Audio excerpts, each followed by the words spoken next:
Next up, I'd like to introduce Assessor Candidate Billie Mills.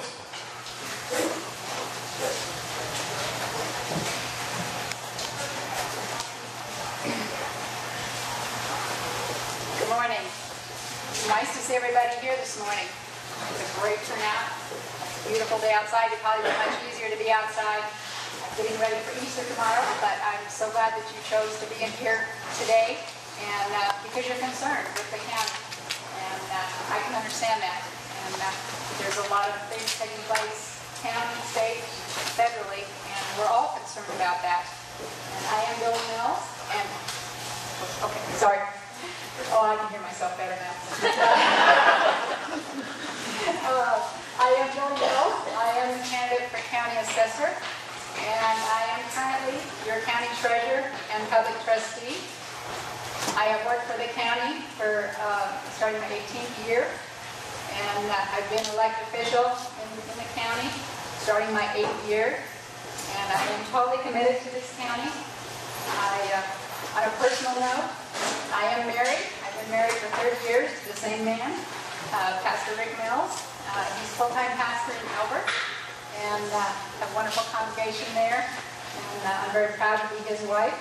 I have 2 daughters, Jade and Jolene, and they're in the county also, and I'm very proud of them and their husbands and my grandchildren. I have lived in the county since 1965. I've always been a Republican, and I'm very proud of that. And on a note, as far as the county, when I took the office of county treasurer, I made an oath to this county to uphold the Constitution.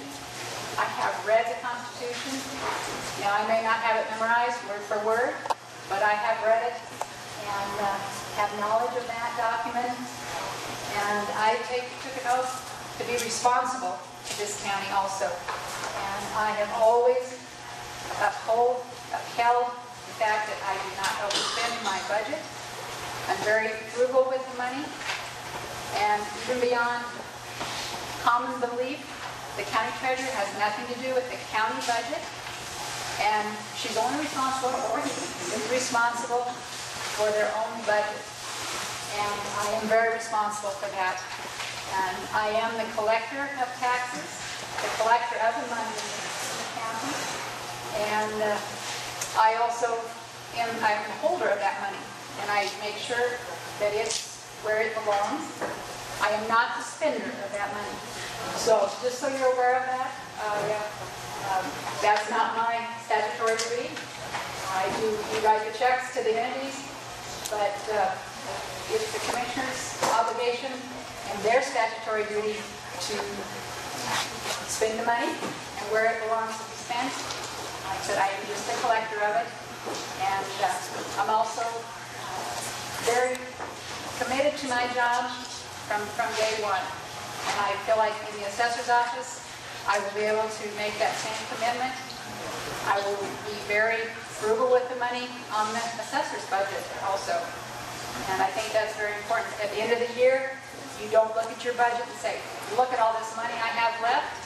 I'm going to spend it because it's been approved. You don't do that because that hurts the county. Now, if you need stuff you have to spend, that's one thing. But it's not right to spend it if you just want to spend it because it's there. That is not a good thing for the county. And I'm always careful with that. And like I said, every year, I've not even come close to using my budget. And I'm very proud of that. Do you have any questions? Thank you. Okay. What were your 2 previous jobs, and why did you leave them? Ooh, that's been a while. My last job was working in the treasurer's office before I became an elected official. So I quit that job so I could become treasurer. And the job before that, I worked for the school systems in Elizabeth for many years. I substituted and did just about anything that they needed. From the kitchen to the office and to the meetings at night. And I left because I applied for a job full-time in the office at Elizabeth Running Creek Middle School. And I had been substituting in there quite a bit. And I had a great interview. And they told me, we're not going to hire you full-time because you're such a great substitute. We can always depend on you when we call you. And we have a terrible time getting anybody that will come anytime we need you. So I said, okay. Next day I went and applied in the treasurer's office, and I left the school system and worked full-time in the county. So that was my life. Please explain your management style. Okay. My management style is I'm very close to the people that I work with. I feel like I have an open door policy. Anytime anybody that works for me wants to come in and talk about the situation in the office, anything, I'm always open to that. I always try and be fair. I don't try and have one favoritism, anything like that. I believe that the office has to be run efficiently, but I believe that my management style is I'm there on a regular basis for my people that work for me, for the county. People want to see you there, and I think that's an important thing to be able to do for the county. Be there for the people. And I don't feel like, because when I took, I think all of us know and have seen this happen, county or state or federal.